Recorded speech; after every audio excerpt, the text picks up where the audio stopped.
আমার নবীগঞ্জের বাবারা, ও পর্দার আড়ালের আমার আম্মা জানারা, যারা মাইকের আওয়াজ পান, তোমার মতো কত মা, মায়ের সন্তান আজ শতক জমিনের মধ্যে ঠান্ডা বিছানার মধ্যে বসে আছে রে মা।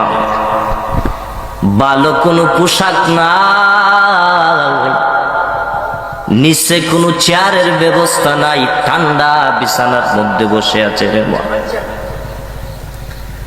সন্তান জন্ম দিয়েছে রে আমার শতকের মা,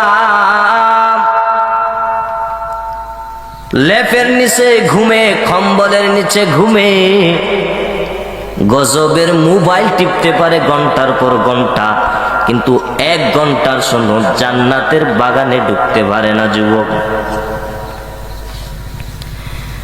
সেকেন্ডের পর সেকেন্ডে দৌড়ায়, ঘন্টার পর ঘন্টা দূরে আমার কলিজার টুকরা যুবক ভাই। আল্লাহ কয় ভালো করে শুনো, ইয়া আইয়ুহাল্লাযীনা আমানু